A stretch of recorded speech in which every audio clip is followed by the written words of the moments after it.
Deep in the mountains of Spain, hidden away from the world, lies a forgotten town, abandoned, crumbling, and steeped in eerie legends. Some say it's haunted, cursed, or perhaps worse. Most people wouldn't dare set foot there, but for one group of friends, the mystery is too tempting to resist. They set out on their journey, eager to see if the rumors are true. But when they finally arrive, standing at the edge of that desolate place, they quickly realize the stories don't even come close to capturing the unsettling truth. The town is silent, untouched by time, yet something lingers in the air. A presence, a warning, a feeling that they are not alone. Before we dive into their chilling experience, if you're drawn to strange, dark, and mysterious tales told in immersive detail, you've come to the right place. That's all we do here, and we bring you new stories every week. So, if that sounds like your kind of thing, go ahead and offer the like button a grilled cheese sandwich, but crank the heat too hot so you scorch the bread while leaving the cheese cold and unmelted. And, of course, be sure to subscribe and turn on all notifications so you never miss an upload.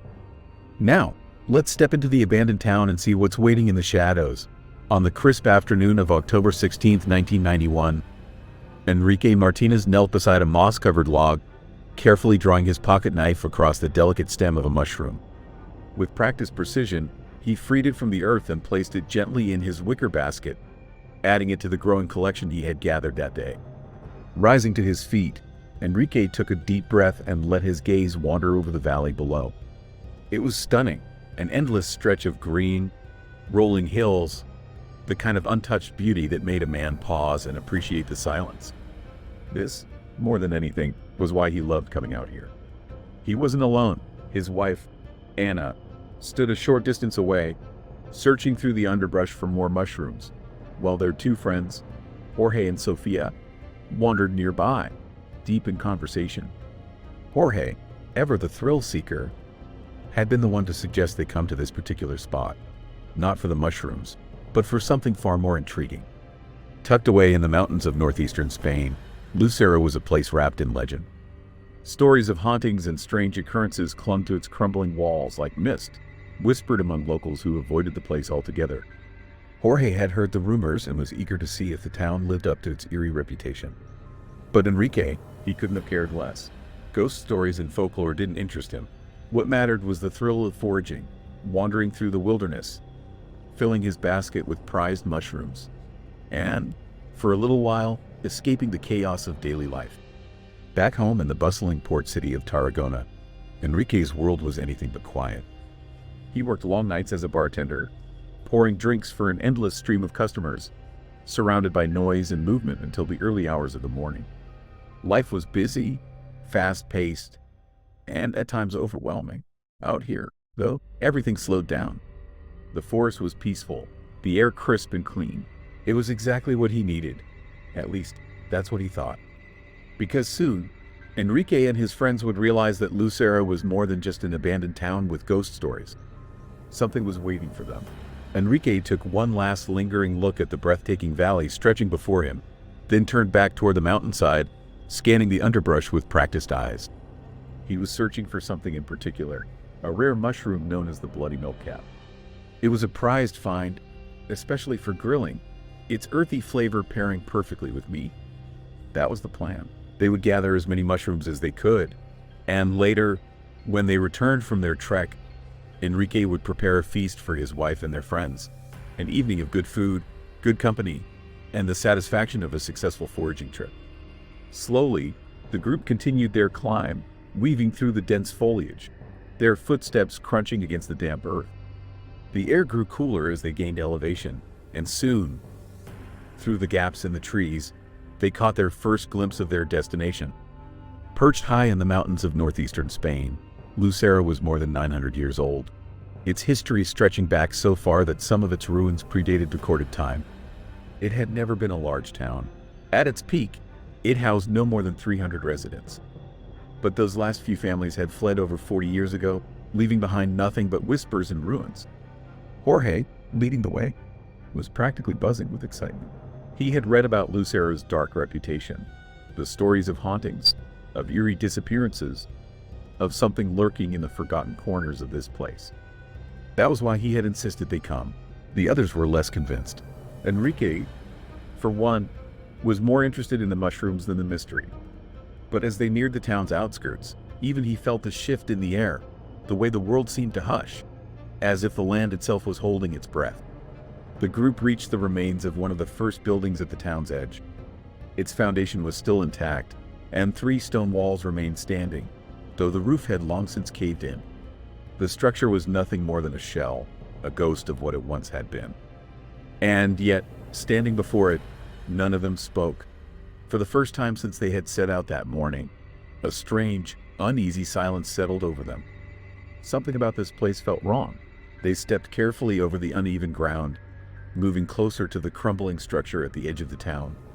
From this vantage point, they could see straight down the main road of Lusera, a narrow dirt path stretching into the heart of the abandoned settlement. Lining the road were the skeletal remains of buildings, their stone foundations the only proof that life had once thrived here. Some had partially standing walls, others were nothing more than rubble, swallowed by time and nature. But it was what lay at the end of that road that truly caught their attention. About 200 feet ahead, the church stood tall against the ruin, its steeple piercing the sky like a solemn sentinel. Unlike the rest of Lusera, the church had not collapsed into complete decay. It remained intact, weathered but standing, as if defying the fate of the town around it. Behind the church, half hidden beneath a tangle of overgrown weeds and brambles, was an old cemetery. From where they stood, they could just make out the shapes of ancient tombstones, leaning at odd angles like forgotten relics of the past. To the side of the church, nestled in the tall grass, was a small pond.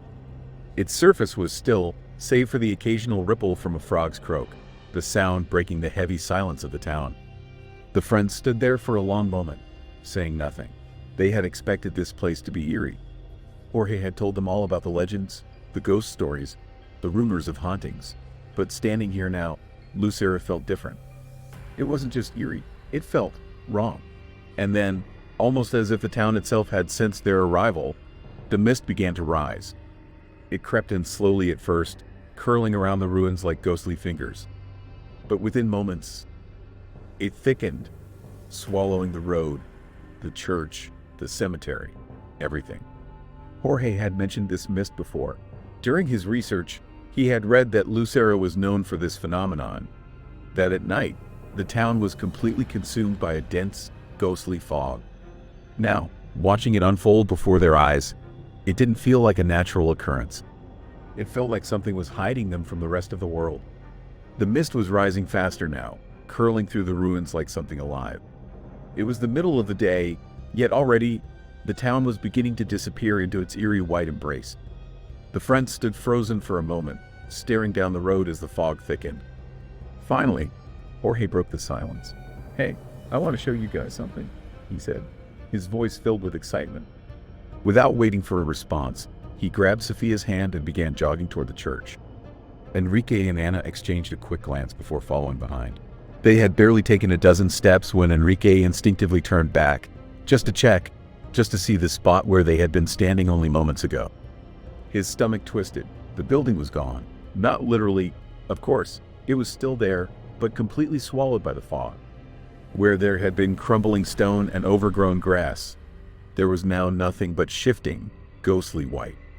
A creeping unease settled over him. The mist was supposed to come at night, he thought. So why was it already here?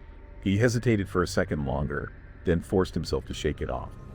It's just fog, that's all. Turning back, he and Ana quickened their pace, catching up with Jorge and Sofia, who had stopped a little farther down the road.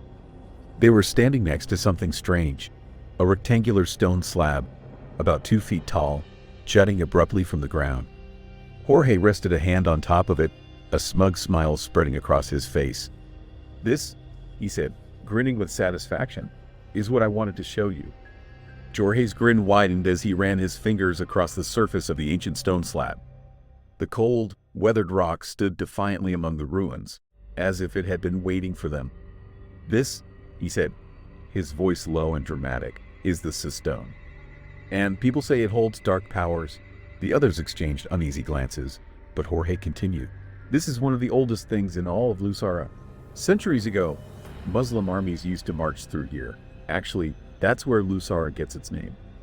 It means the place to march, and every time those armies passed through, they would stop right here at the stone. He tapped the stone with his fingers. They believed it was magical, that it could give them strength, help them win their battles. His voice lowered, taking on an almost conspiratorial tone. The armies are long gone now, but people say the stone's power never left. They say it's dangerous, that dark forces live inside of it. The mist curled around their feet as he spoke. The ruins behind them were vanishing into the thickening fog, as if the town itself was listening. And if you touch it, Jorge went on, pausing for effect, you risk being pulled into another world. A place crawling with demons, a place you can never come back from. He let his words hang in the air. Then, slowly, he smiled, because his hand had been resting on the stone the entire time. The others just stared at him. Finally, Jorge pulled his hand back and challenged them. Come on, someone else touch it. Sophia didn't hesitate. Absolutely not, she said, backing away. I'm not about to tempt evil spirits. But Anna smirked. I will. Jorge's grin widened. He stepped aside, clearing the way. Anna took a deep breath. The air around them felt impossibly still. Then, without another word, she reached out and pressed her palm against the stone. The group held their breath. For a second, it felt like the entire world had stopped.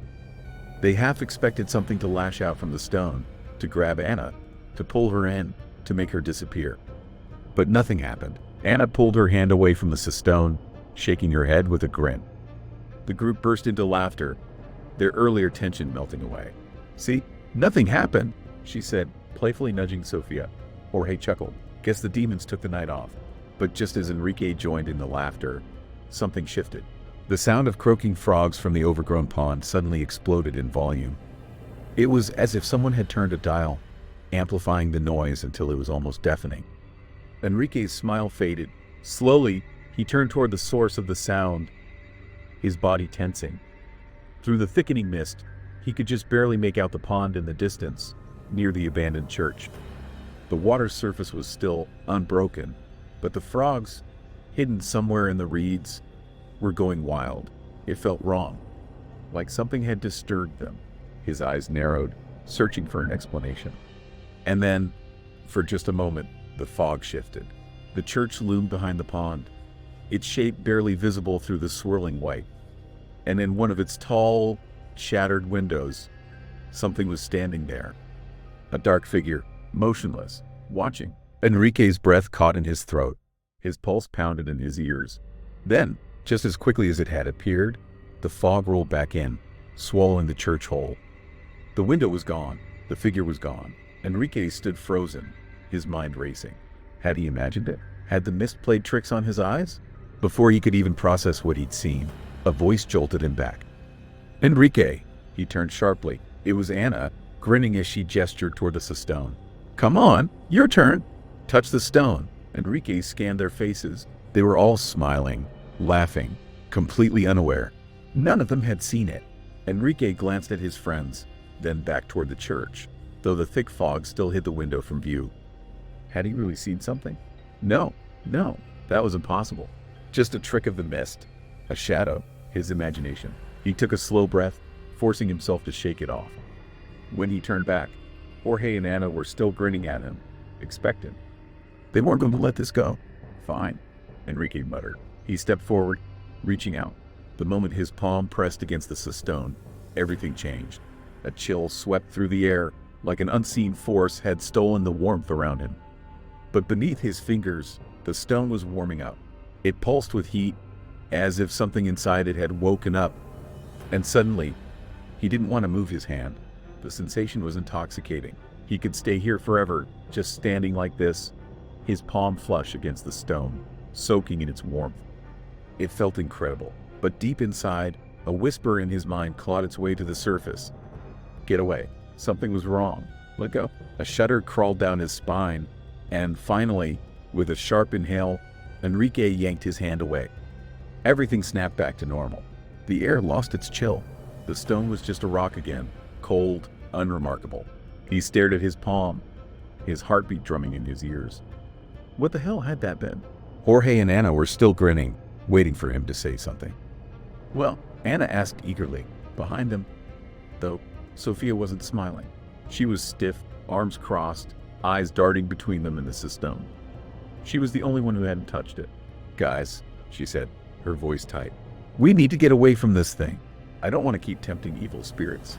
Let's just go." Jorge sighed, throwing an arm around her shoulder with a chuckle. "Lighten up, babe. Nothing happened. Let's keep exploring."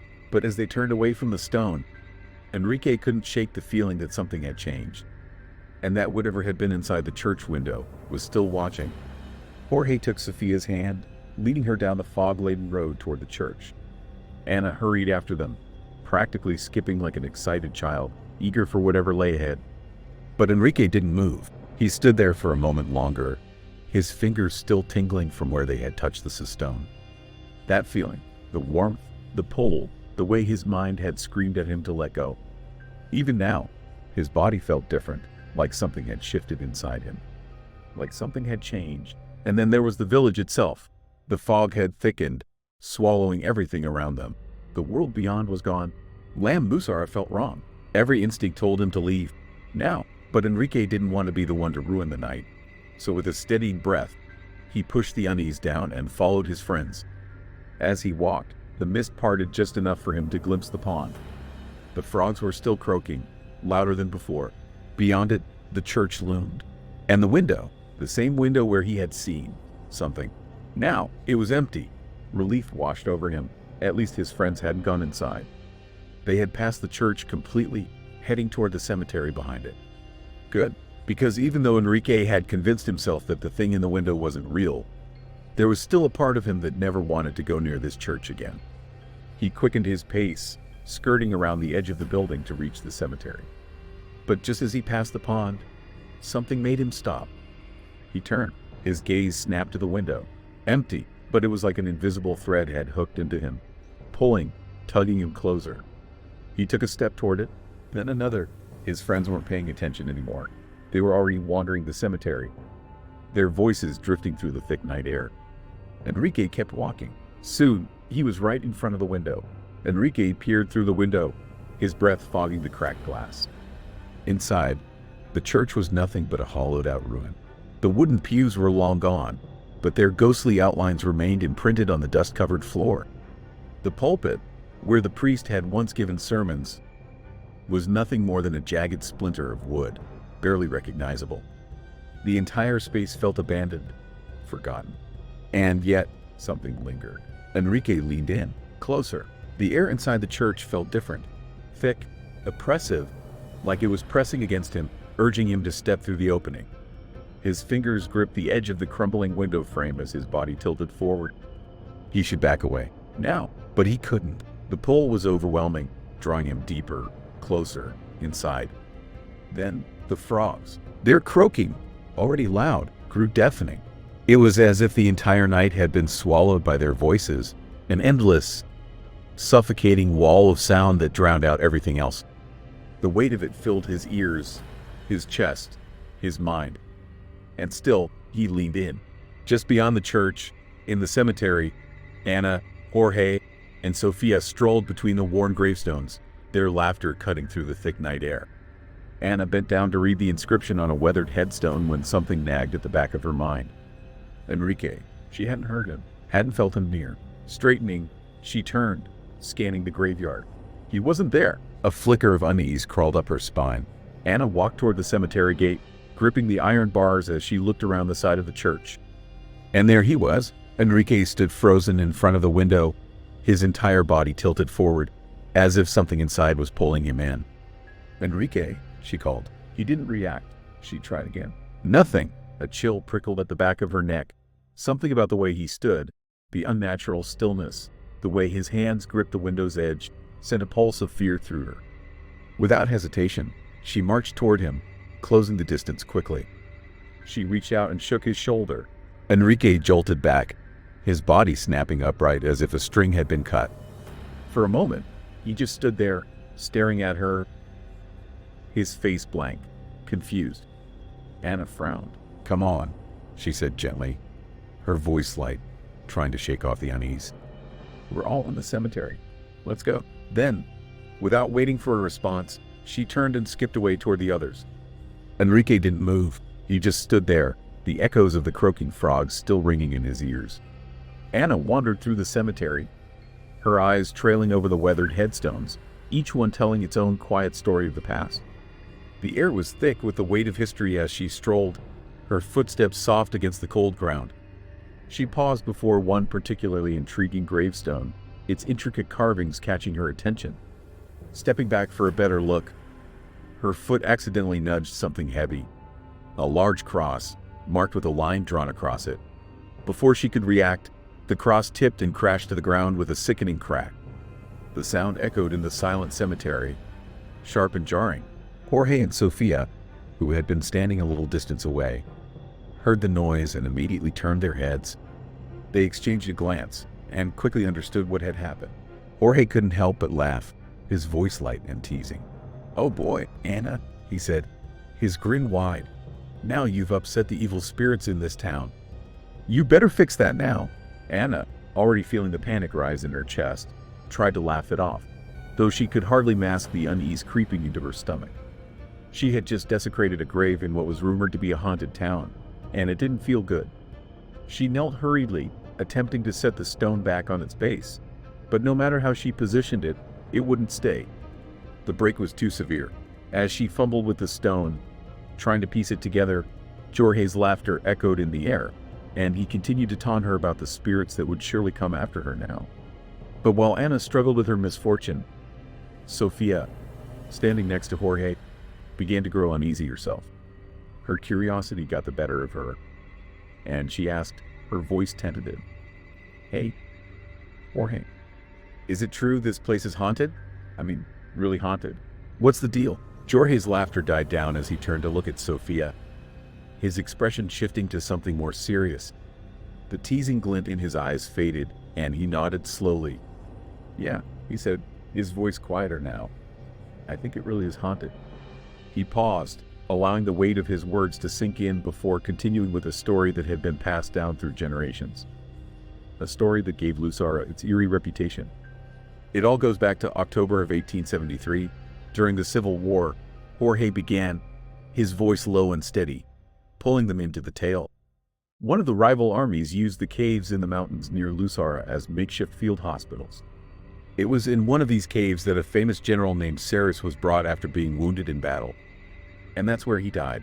Sofia listened closely, her unease growing as Jorge spoke. Ceres was loved by his men. Jorge continued, his gaze distant as if recalling the past. He was a symbol of strength and hope. But his death had to be kept a secret. If the enemy knew their beloved leader was gone, it would have been a crushing blow. So, the 6 men who were with him in the cave made a decision.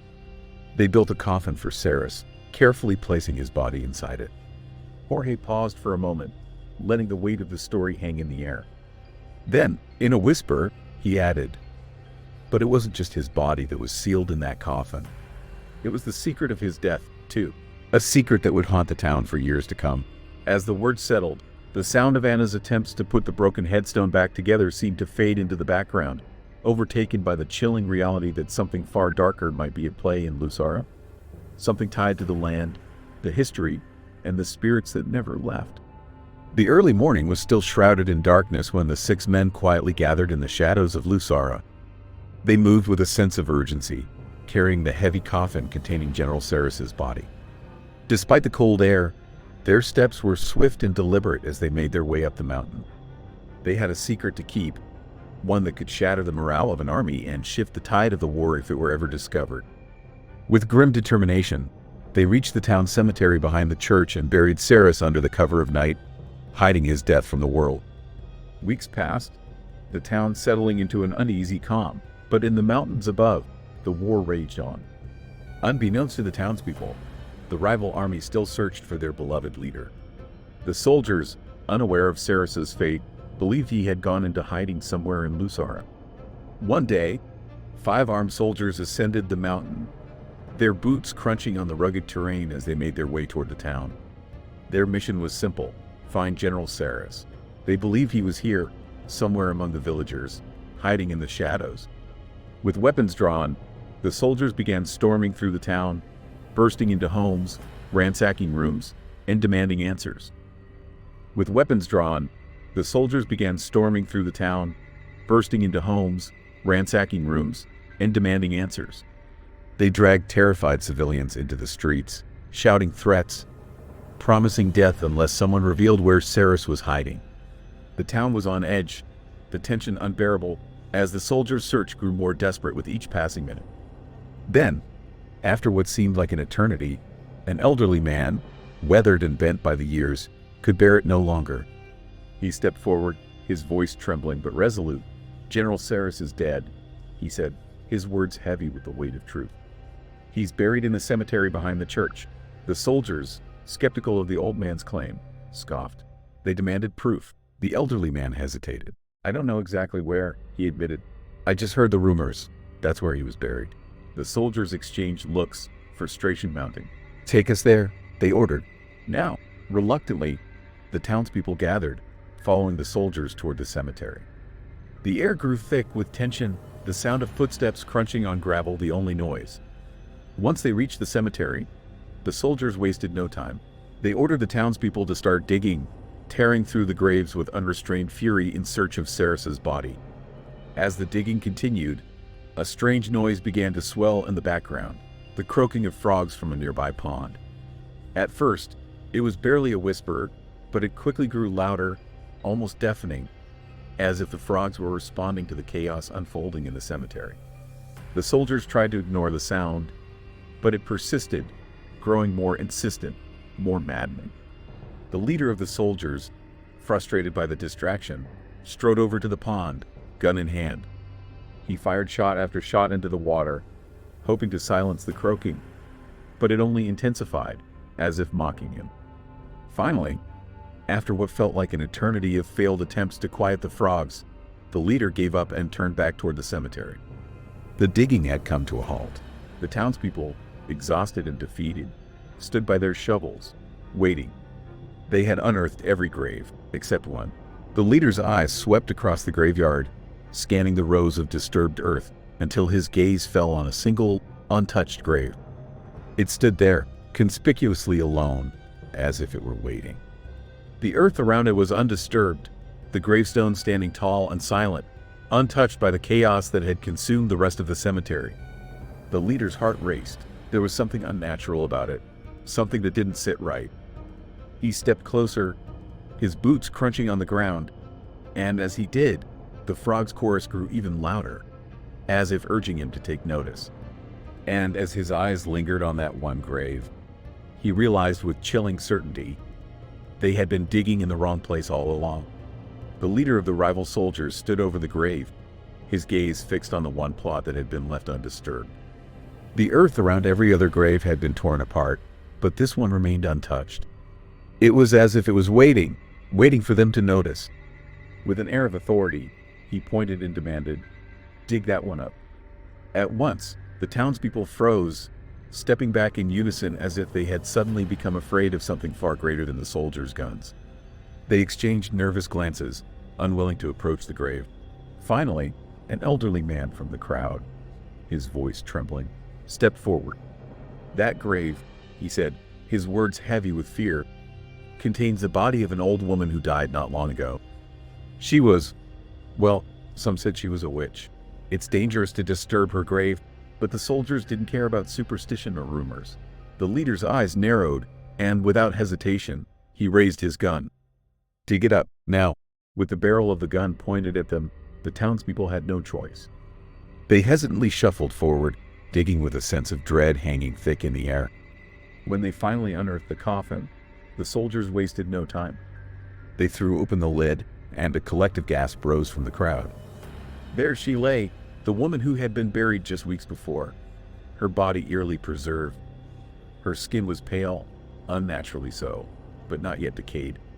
Even her cheeks retained a faint, unsettling pinkish hue, as though she were merely sleeping.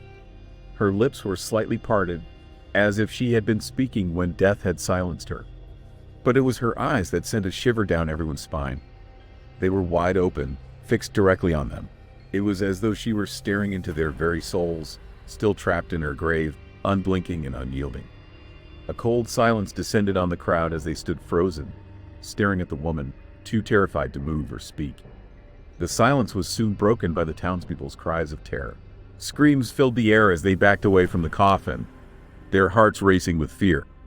Even the soldiers, who had expected to find the general, were taken aback by the sight before them. For a moment, they were stunned, unsure how to react. But then, frustration and anger boiled to the surface. They hadn't found Ceres, and this strange, preserved body only mocked their search. Out of sheer fury, the soldiers dragged the woman's body from the grave. She was nothing more than a corpse to them, a symbol of their failure. They strung her up to a nearby tree, and then, with no hesitation, they began to fire at her. Shot after shot rang out, echoing through the valley as they emptied their weapons into her lifeless body. The bullets shredded the corpse, obliterating what was left of her. And yet, as the last shot was fired, a profound silence fell over the town. The frogs, whose croaking had been deafening just moments before, were now completely still. The air was thick with an unsettling quiet, as if the entire town had gone into a deep, unnatural hush. The soldiers, unnerved by the sudden stillness, stood frozen in place. Their eyes darted around the graveyard, and for the first time, they felt the weight of something dark and unnatural pressing down on them. Without a word, without even a glance back at the terrified townspeople, the soldiers turned and fled. They retreated from Lusera, their boots pounding against the dirt as they left behind the eerie silence, the destroyed body, and the unsettling stillness that had descended upon the town. Once the soldiers had retreated, leaving behind a trail of devastation and fear, the townspeople of Lusera began the difficult task of returning to their daily lives. With quiet resolve, they set to work reburying their dead, trying to restore some semblance of order to their disrupted world. But there was something still unsettling about the graveyard that night, an eerie heaviness hanging in the air. He had been tasked with lowering the last of the bodies back into their resting places, and as he jumped into the grave where the witch had been buried, something strange happened. His foot sank deeper than expected, as though the earth beneath him was hiding a secret. He stumbled, his foot crashing into something hard and hollow beneath the dirt. With trembling hands, he cleared away the loose soil and gasped. Beneath the witch's coffin, hidden from view, was another, an older, weathered coffin that had been buried deep in the earth. His heart raced as he realized what he had uncovered. It was the coffin of General Ceres, the very man whose death had sparked the tragic events that led to the curse of Lusera. All those years ago, when the 6 loyal followers had secretly buried Ceres, they had chosen the site of an already open grave. The grave had been prepared for another body, the witch's, but in the chaos and secrecy of the moment, the followers had placed Ceres' coffin at the bottom, covering it with enough dirt to keep it hidden from the world.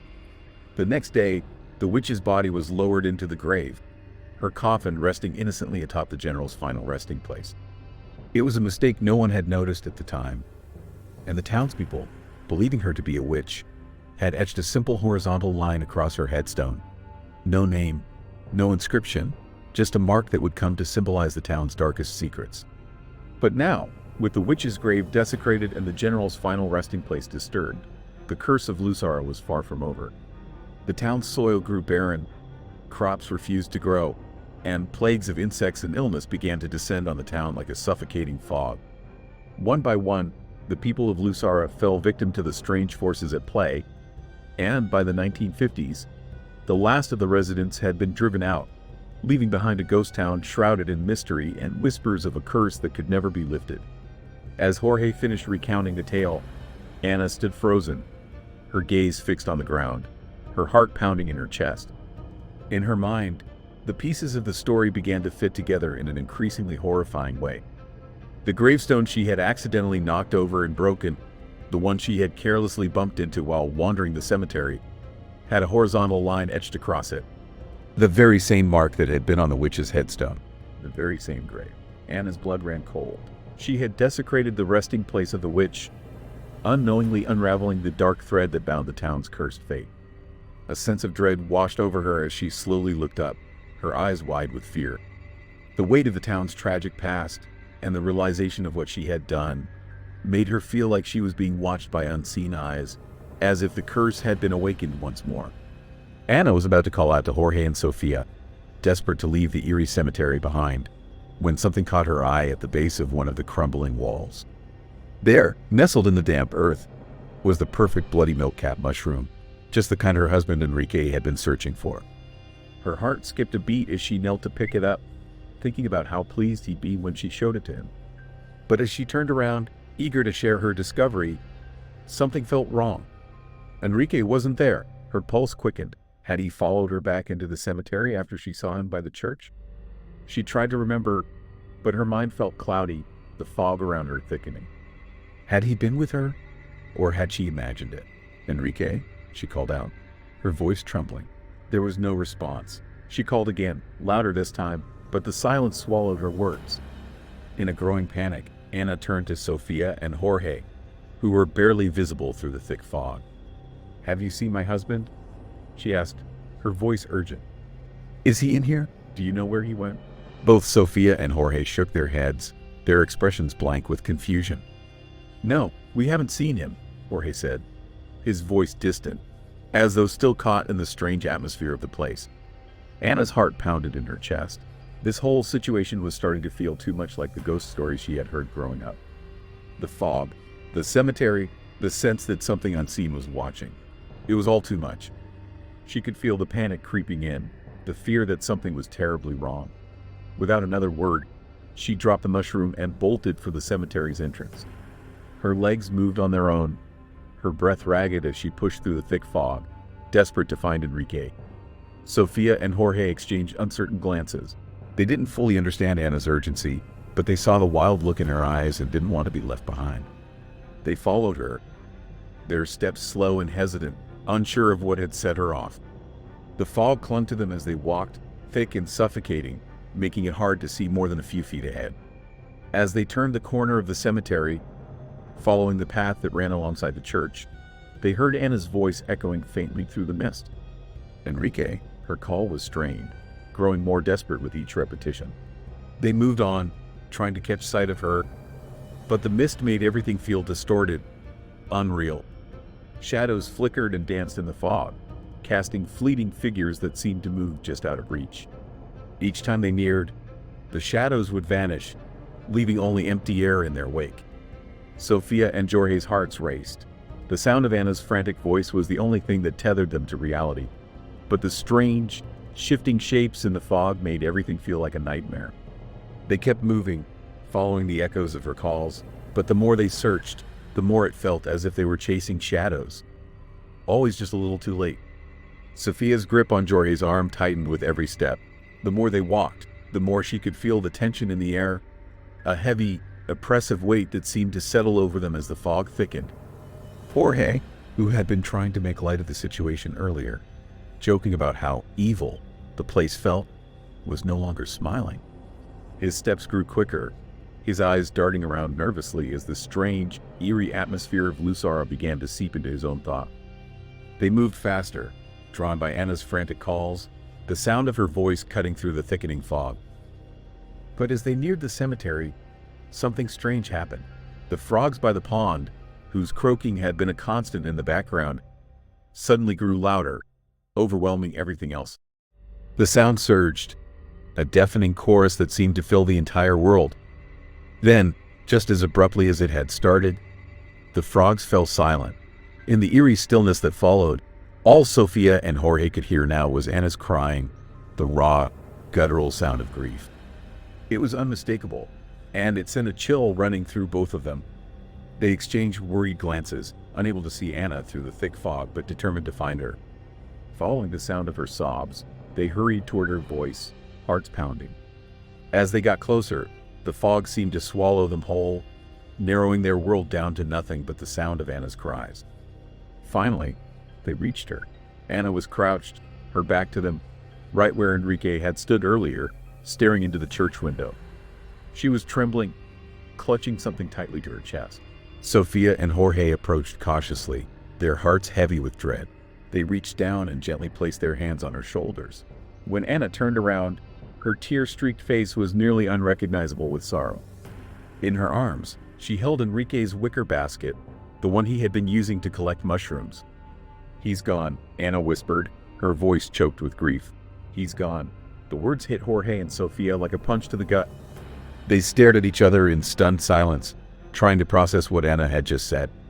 For the next hour, the three of them searched in vain, their voices calling out into the thick fog, their steps growing more frantic with each passing minute.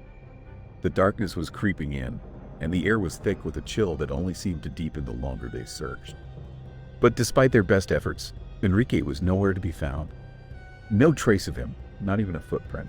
It was as if he had simply vanished into the fog. Exhausted and defeated, they knew they had no choice but to leave. There was nothing else they could do.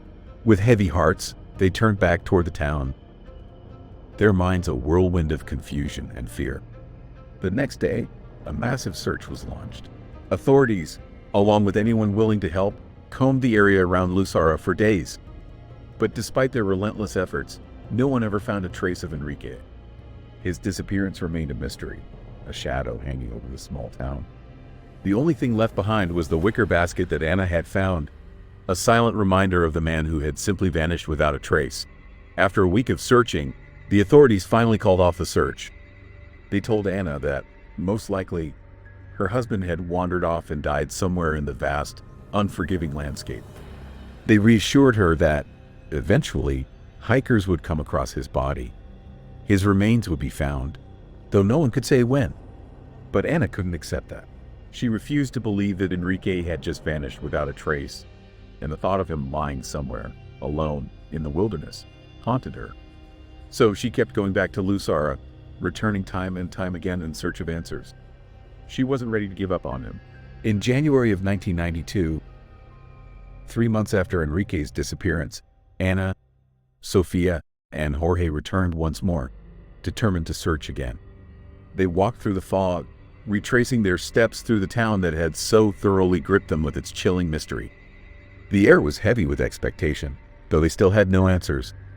They passed by the church, the same church where Enrique had been standing just before he disappeared, staring through the window. It was the same spot where Anna had found his wicker basket, abandoned in the dust. As they walked past, something caught their eyes. Movement inside the church. Through the fogged-up glass, Anna, Sofia, and Jorge saw 6 dark figures standing in a circle on the main floor, near where the pews and pulpit once stood. The figures were draped in black robes, silent and still, not moving, just standing there. Anna's first instinct was annoyance. Ghost hunters, of course. The media attention around Enrique's disappearance had brought people flooding into Lusera, eager to find ghosts or uncover some supernatural explanation for what had happened. The town had long been considered haunted, and now, with Enrique's case making headlines, ghost hunters had swarmed in like vultures, looking for their next thrill. Anna felt a surge of anger. This was not a game. Her husband was missing. He was gone, and these people were here to play at some kind of paranormal adventure. She marched toward the window, ready to yell at the figures inside, to tell them to leave, to show some respect for the tragedy that had befallen her. But as she approached the window, something stopped her cold. One of the hooded figures turned, and their gaze met hers. Anna froze. There was something deeply unsettling about the figure, something that made her heart race. The figure didn't just look up. Its face was entirely missing. The hooded figure had no face at all.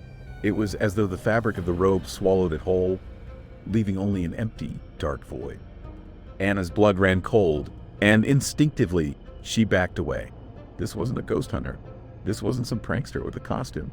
The figure staring back at her was something far darker, something that filled her with an overwhelming sense of dread. She stumbled back, the hairs on the back of her neck standing on end. She wanted to shout, to demand answers, but no words came. Fear twisted in her chest, and all she could think was that there was something more sinister at play in Lusera than she had ever imagined. The figure in the window stayed motionless, watching her, its hollow gaze locked on Anna as she slowly backed away, unsure of what she had just witnessed. Anna stood frozen, staring into the church window. There was nothing but a dark void where the hooded figure's face should have been. It was as if the very fabric of its robe absorbed all light, leaving nothing but emptiness, a black hole staring right back at her. Even though there were no eyes, Anna could feel its presence, a heavy, suffocating sensation that sent a chill down her spine. The entity wasn't just looking at her, it was watching her. And somehow, Anna could sense it deep in her gut. Before anyone could say a word, A sound ripped through the air, a deafening galloping. It was as though dozens of horses were charging toward them, their hooves thundering across the road, a cacophony of noise that seemed to come from all directions. At the same time, the frogs in the nearby pond started croaking louder and louder, their calls growing so intense that the ground seemed to vibrate with the sound. The three of them, Anna, Sophia, and Jorge, turned around, hearts racing, expecting to see a cavalry or some kind of procession charging toward them through the fog. But when they looked, there was nothing, just the thick, swirling mist rolling across the road, obscuring everything. Confused and shaken, they turned back toward the church, hoping to make sense of what was happening. But when they looked through the window again, the six hooded figures were gone. Just like that, vanished. It was as if they had never been there at all. Fear coursed through their veins. Something wasn't right. Something wasn't normal in Lusera.